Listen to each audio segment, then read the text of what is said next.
ከጽጌረዳ ጋር ተጋብተን አንድ ቤት ውስጥ መኖር ከጀመርን 6 ወር ሆነን። ከኔ በፊት ዳዊት የሚባል መላጣ ፍቅረኛ ነበራት። ቁጭ ባልን ቁጥር ስለ ሁለታችን ከምታወራው ይልቅ ስለ ዳዊት መላጣ የምታወራው ወሬ ይበልጣል። ወይኔ የዲቪዬ መላጣ እኮ የሱ መላጣ እንደሚለሰልሰው የኔ ሰውነት ራሱ አይለሰልስም። በቃ ምን ልበል፣ ልክ እንደ አራስ ልጅ አናት ነበር የሚያሳሰኝ። ምንድነው ግን አንቺ ቁጭ ባልን ቁጥር ስለሱ ሰውዬ መላጣ ካላወራሽ ያምሻል እንዴ? ነው ወይስ በመላጣው የሆነ ያሰራብሽ ነገር አለ? ኧረ ዲቭ እንደዚህ አይነት ነገር አያውቅም። ልቡም እንደ አናቱ መላጣ የሆነ ንጹህ ሰው እኮ ነው ብታይ። እና ታዲያ ምንድነው ዲቭ የዲቭ መላጣ ምናምን እያልሽ የምትጨቀጭቂኝ?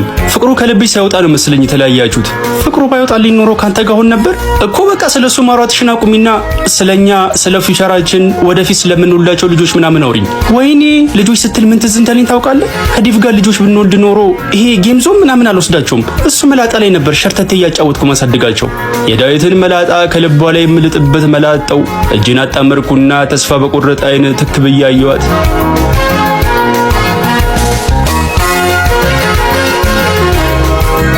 በሷ የተነሳ መንገድ ላይ የማያቸውን የማላውቃቸውን መላጦች ሳይቀር ጠሏቸው።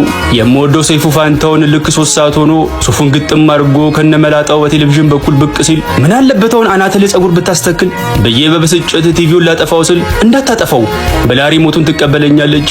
መላጣ የተባለ ነገር ማየት ከመጥላት የተነሳ የብብቴንም ጸጉር ሳይቀር ማንሳተው። በዚህ የተነሳ ከብረት ጋር የታገሉ እንደሚውሉ ወጠምሾች እጄን አስፍቼ መራመድ ጀምሩ።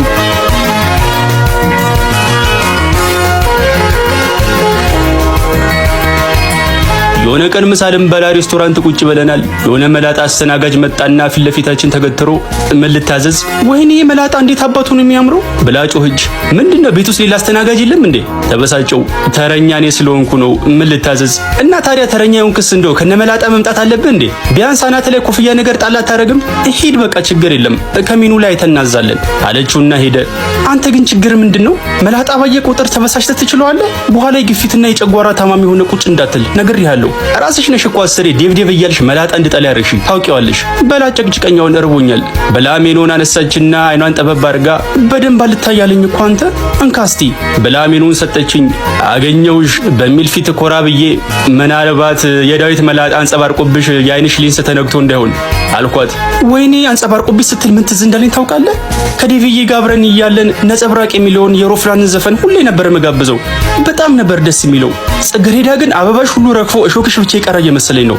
ምንድነው ሁሌ በነገር እሾክ የምትወጊኝ? አንድ ቀን ግን ይሄ ዳዊት የሚባለውን ሰውዬ እንደመደፋልሽ ወቂ በየ በተቀመጠችበት ትቻት ሄዱ።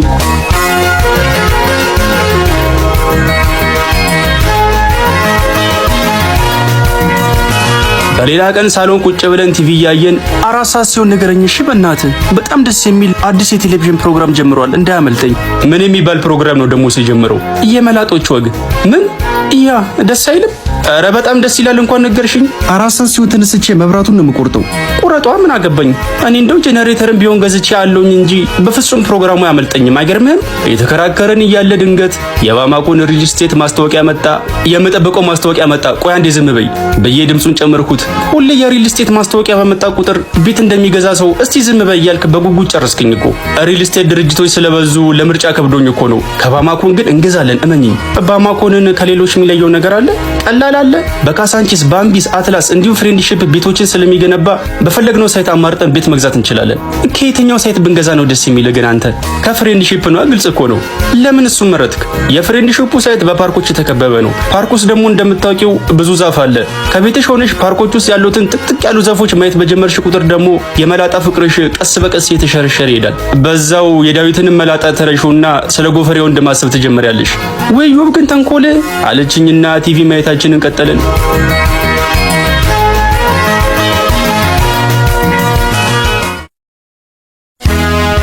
ዛሬ ልደቷ ነው። ቀይ አበባ ይዤ ወደ ቤት እየሄድኩ ነው። ቤት ደርሼ አበባውን ሰጠዋት።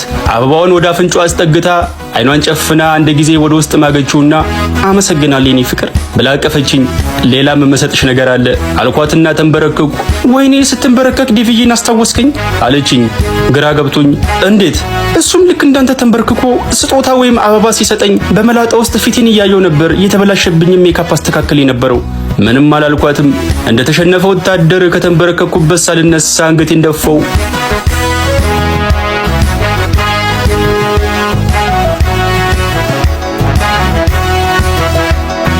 እንደዚህ የመላጣ ፍቅር ካላት ጸጉሬን ሙሉ ለሙሉ ሙልጭ አድርጌ ልላጨውና ዳዊት የሚባለውን ሰውዬ ከአንጎላ ውስጥ ልፍቀው ወሰንኩ። ስለተባለው ምላጭ አንድ ዘለላ ጸጉር ሳላስቀር ጸጉሬን ሙልጭ አድርጌ ተላጨውና ጆሮ ያለው እንቁላል መስዬ ወደ ቤት ሄድኩ።